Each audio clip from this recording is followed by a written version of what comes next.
the day. Happy wishes for the World Earth Day. It gives me immense pleasure to share with you the highlights of the recent events of our school. Our school recently witnessed the grand success of the annual Sports Day Enthusia. The theme was Celebrating Bharat. This vibrant event showcased the incredible talent and spirit of our four houses, each presenting a unique display that celebrated the rich culture, unity, and diversity of our nation. The event also highlighted the significance of the G20 summit and honored the tireless efforts of our armed forces, the Army, the Navy, and Air Force, who worked day and night to ensure the safety, security, and integrity of our country. The aerobatic and the design thinking students grabbed the show by the exciting air show and the drone flower showering on the guests. The playgroup school students getting graduated to the foundational stage stole hearts of one and all. A series of thrilling races and competitions were held, with students enthusiastically representing their houses and earning valuable points. After a close contest, House Game Changers emerged as an overall champion of the day. Congratulations to all the participants for their outstanding performances.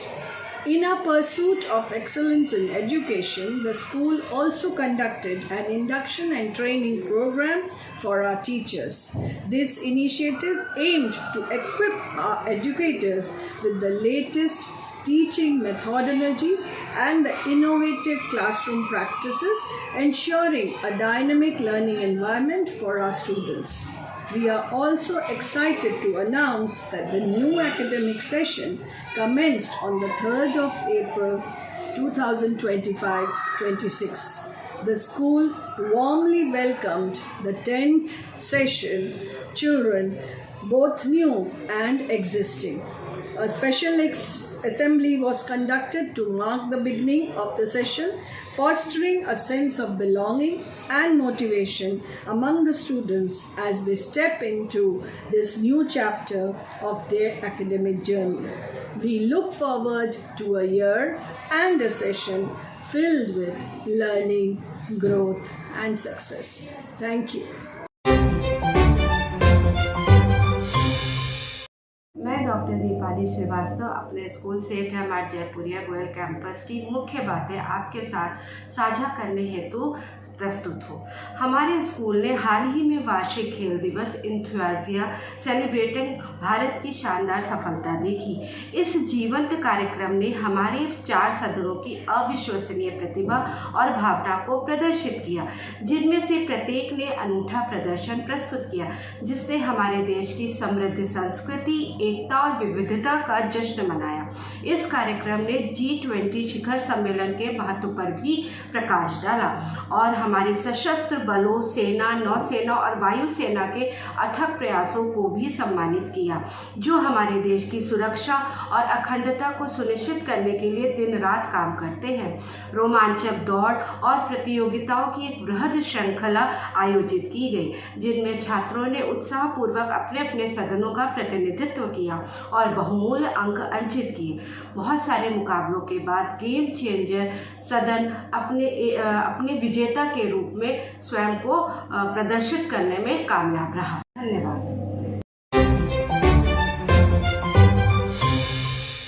Of the day. This is the head girl Aditi Singh from JSTC Global Bulletin, here to update you about the recent national news. Rahul and Sonia Gandhi charged with money laundering. The Enforcement Directorate has formally charged Congress leaders Rahul Gandhi and Sonia Gandhi in a case related to the National Herald newspaper's assets. The Congress party alleges political vendetta by the ruling BJP. Waqf Amendment Act comes into force. The Waqf Amendment Act 2025 received presidential assent and became effective on April 8th, introducing significant changes to the management of Waqf properties. Supreme Court criticizes Uttar Pradesh government. The Supreme Court has criticized the Uttar Pradesh government over demolitions in Prayagraj, raising concerns about due process and legal procedures. Economy and infrastructure. Auction of coal bed methane and oil and gas blocks. India initiated an auction for 3 coal bed methane blocks and 55 small discovered oil and gas fields to boost domestic energy production. This move aims to reduce reliance on energy imports. Investors turn to domestic markets amid global uncertainty, amid global market instability. Indian investors are focusing on domestic markets, with sectors like banking, power, and consumer goods showing resilience. Increase in cooking gas prices. The price of cooking gas cylinders has increased by ₹50, affecting household budgets across the country. Agriculture and rural development. 1600 crore rupees to tea-based irrigation scheme approved. The government approved a 1600 crore plan to enhance water systems for farming using Internet of Things (IoT) technology, aiming to improve agricultural efficiency. Judiciary and law. Enforcement. Attachment of properties in Mumbai fraud case. A magistrate's court in Mumbai allowed the police to attach 21 properties, including a 150 crore slum rehabilitation project, in connection with a fraud case involving the New India Cooperative Bank's former chairman and others. Health and social welfare. Record high in child adoptions. India recorded 4,515 child adoptions, the highest number in 12 years, indicating progress in child welfare initiatives. International relations. US Vice President J.D. Vance to visit India.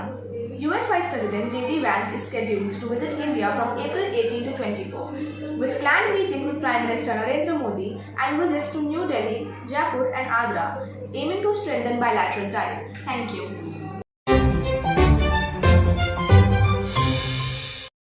मैं आमना Rashid, JSTC global bulletin प्रवक्ता, आपके समक्ष राष्ट्रीय समाचार लेके उपस्थित हुई हूँ। राजनीति और शासन। राहुल और सोनिया गांधी पर मनी लॉन्ड्रिंग का आरोप। प्रवर्तन निदेशालय ने कांग्रेस नेताओं राहुल गांधी और सोनिया गांधी पर नेशनल हेराल्ड अखबार की संपत्ति से जुड़े एक मामले में औपचारिक रूप से आरोप लगाया है। कांग्रेस पार्टी ने सत्तारूढ़ भाजपा पर राजनीतिक प्रतिशोध का आरोप लगाया है। वक्फ संशोधन अधिनियम लागू हुआ। वक्फ संशोधन अधिनियम 2025 को राष्ट्रपति की मंजूरी मिल गई और यह 8 अप्रैल से प्रभावी हो गया, जिससे वक्फ संपत्तियों के प्रबंधन में महत्वपूर्ण बदलाव हुए। सुप्रीम कोर्ट ने उत्तर प्रदेश सरकार की आलोचना की। प्रयागराज में तोड़फोड़ को लेकर सुप्रीम कोर्ट ने उत्तर प्रदेश सरकार की आलोचना की है, जिससे उचित प्रक्रिया और कानून प्रक्रियाओं को लेकर चिंता जताई गई है। अर्थव्यवस्था और बुनियादी ढांचा। कोल बेड मीथेन और तेल और गैस ब्लॉकों की नीलामी। भारत ने घरेलू ऊर्जा उत्पादन को बढ़ावा देने के लिए 3 कोल बेड मीथेन ब्लॉक और 55 छोटे खोजे गए तेल और गैस क्षेत्रों की नीलामी शुरू की। इस कदम का उद्देश्य ऊर्जा आयात पर निर्भरता को कम करना है। वैश्विक अनिश्चितता के बीच निवेशक घरेलू बाजारों की ओर रुख कर रहे हैं। वैश्विक बाजार अस्थिरता के बीच भारतीय निवेशक घरेलू बाजारों पर ध्यान केंद्रित कर रहे हैं। बैंकिंग, बिजली और उपभोक्ता वस्तुओं जैसे क्षेत्रों में लचीलापन दिखाई दे रहा है। रसोई गैस की कीमतों में वृद्धि। रसोई गैस सिलेंडर की कीमत में 50 रुपये की वृद्धि हुई है, जिससे पूरे देश में घरेलू बजट प्रभावित हुआ है। कृषि और ग्रामीण विकास।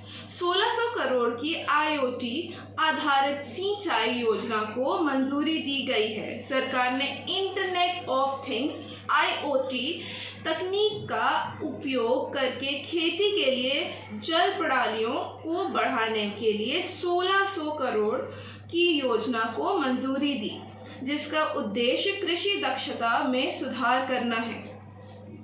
न्यायपालिका और कानून प्रवर्तन। मुंबई धोखाधड़ी मामले में संपत्तियों की कुर्की।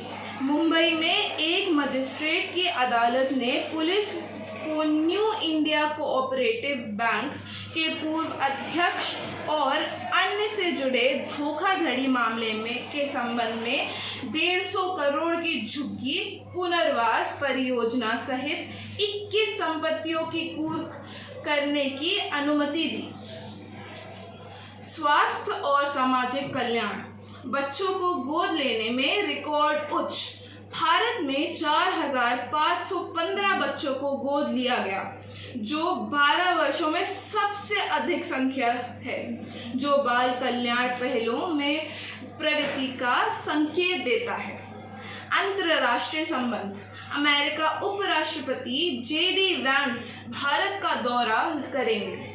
अमेरिका उपराष्ट्रपति जेडी वैंस 18 से 24 अप्रैल तक भारत का दौरा करेंगे, जिसमें प्रधानमंत्री नरेंद्र मोदी के साथ बैठ के और नई दिल्ली, जयपुर और आगरा का दौरा शामिल है, जिसका उद्देश्य भारत में बच्चों को अधिकारों को मजबूत करना है। धन्यवाद। Greetings of the day. This is the head boy Akhiloza from JSCC Global Bulletin, here to update you about some international news. Global conflicts and crisis. Sudan civil war deepens. A London summit with 17 countries failed to achieve a ceasefire or unified response, while over 25 million Sudanese face food insecurity and displacement. The Russia-Ukraine war escalates. A Russian missile strike on Sunny killed at least 34 civilians. NATO Secretary General Mark Rutte visited Odessa to reaffirm support for Ukraine, while the US declined to sign a G7 condemnation of the attack. Myanmar earthquake amid crisis. A major earthquake killed over 3,600 people in Myanmar. Despite this disaster, military operations continue, complicating the relief efforts. Global economy and trade. The US-China trade war escalates. President Trump increased tariffs on Chinese imports by up to 125%, prompting China to retaliate with similar measures. The WTO warns that this could shrink the global trade by up to 3%. Market volatility. Global stock markets fell following the US export restrictions on AI chips to China. Nvidia expects a $5.5 billion loss, while gold prices hit a record high above $3,300 per ounce. Emerging market debt sales stall. Emerging markets face challenges in issuing debt due to increased tariffs by the US and investor caution, with bond yields rising above 10% in some African nations. Environment and health. Langmut shipping emission steel.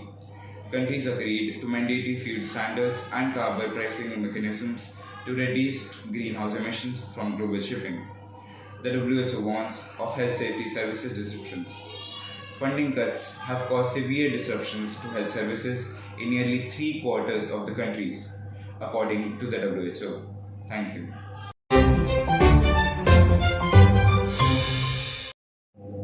दिन की शुभकामनाएं। मैं school prefect ओजस Dixit JSDC global bulletin से आपके समक्ष अंतर्राष्ट्रीय खबरें प्रस्तुत करने जा रहा हूं। सबसे पहले वैश्विक संघर्ष और संकट। सूडान का गृह युद्ध गहराता जा रहा है। 17 देशों के साथ लंदन शिखर सम्मेलन में युद्ध विराम या एकीकृत प्रतिक्रिया प्राप्त करने में विफलता मिली, जबकि 25 मिलियन से अधिक सूडानी खाद्य असुरक्षा और विस्थापन का सामना कर रहे हैं। रूस यूक्रेन युद्ध बढ़ता ही जा रहा है। सूमी पर रूसी मिसाइल हमले में कम से कम 34 नागरिक मारे गए। नाटो महासचिव मार्क रूटे ने यूक्रेन के लिए समर्थन की पुष्टि करने के लिए ओडेसा का दौरा किया, जबकि अमेरिका ने हमले की निंदा करने वाले G7 के एक समझौते पर हस्ताक्षेप करने से इनकार किया। संघर्ष के बीच म्यांमार भूकंप। म्यांमार में एक बड़े भूकंप से 3600 से अधिक लोगों की मृत्यु हुई। आपदा के बावजूद सैन्य अभियान जारी रहा, जिससे राहत प्रयास जटिल हो गए हैं। गाजा संघर्ष तेज हो गया है। गाजा में इजरायली हवाई हमलों के परिणाम स्वरूप 112 से अधिक फिलिस्तीनी मारे गए, जिनमें कई बच्चे भी शामिल थे, क्योंकि विस्थापित परिवारों को आश्रय देने वाले स्कूलों को निशाना बनाया गया था। इसके बाद वैश्विक अर्थव्यवस्था और व्यापार। अमेरिका चीन व्यापार युद्ध बढ़ता ही जा रहा है। राष्ट्रपति ट्रंप ने चीनी आयात पर टैरिफ बढ़ाकर 125% कर दिया, जिसके बाद चीन ने भी इसी तरीके से प्रतिक्रिया की। विश्व व्यापार संगठन की चेतावनी है कि इससे वैश्विक व्यापार में 3% की कमी आ सकती है। इसके बाद बाजार में उतार चढ़ाव है। चीन को AI चिप्स के निर्यात पर अमेरिकी प्रतिबंधों के बाद वैश्विक शेयर बाजार में गिरावट आई। एनवीडिया को $5.5 बिलियन के नुकसान की उम्मीद है, जबकि सोने की कीमतें $3,300 प्रति आउंस से ऊपर रिकॉर्ड ऊंचाई पर पहुंच गई है। उभरते बाजार ऋण बिक्री में रुकावट, बढ़ते अमेरिकी टैरिफ और निवेशकों की सावधानी के कारण उभरते बाजारों को ऋण जारी करने में चुनौतियों का सामना करना पड़ रहा है। कुछ अफ्रीकी देशों में बॉन्ड यील्ड 10% से ऊपर बढ़ गई है। इसके बाद पर्यावरण और स्वास्थ्य, लैंडमार्क शिपिंग उत्सर्जन डील। देशों ने वैश्विक शिपिंग से ग्रीन हाउस गैस उत्सर्जन को कम करने के लिए अनिवार्य ईंधन मानकों और कार्बन मूल्यों निर्धारण तंत्र पर सहमति व्यक्त की। WHO ने स्वास्थ्य सेवा में व्यवधान की चेतावनी दी। WHO के अनुसार वित्त पोषण में कटौती के कारण लगभग 3/4 देश में स्वास्थ्य सेवाओं में गंभीर व्यवधान उत्पन्न हुए हैं। धन्यवाद। Greetings of the day. This is Manukriti from JSTC Global Bulletin, here to give you the recent weather updates. Severe heat wave in North India. Temperatures crossed 46 degrees Celsius in Rajasthan and 40 degrees Celsius in Delhi and Jaipur. Heat wave arrived earlier than usual, affecting large parts of the north. IMD predicts above normal temperatures. April to June 2025 expected to be hotter than average. Increase in heat wave days predicted in eastern and central India. 19 dead in Bihar due to thunderstorms. Strong storms linked to the early heat wave caused fatalities and crop damage. Low pressure system over Bay of Bengal contributed to the severe weather.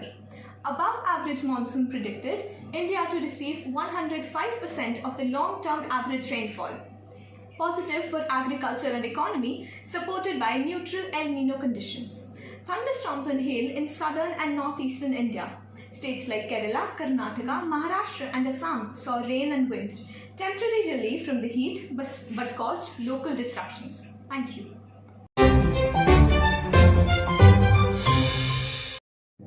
दिन की शुभकामनाएं। मैं sports captain Ayush Yadav JSGC global bulletin से मौसम के समाचार आपके समक्ष प्रस्तुत करने जा रहा हूँ।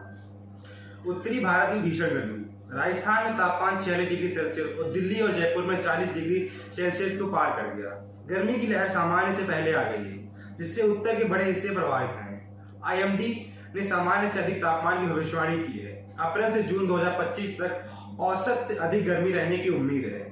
बिहार में आंधी तूफान के कारण 19 लोगों की मौत। शुरुआती गर्मी से जुड़े तेज तूफानों के कारण मौतें हुई और फसलों को नुकसान पहुंचा। बंगाल की खाड़ी के ऊपर कम दबाव प्रणाली ने भीषण मौसम में योगदान दिया। औसत से अधिक मानसून का अनुमान। भारत में दीर्घकालिक औसत वर्षा का 105% बारिश होगी।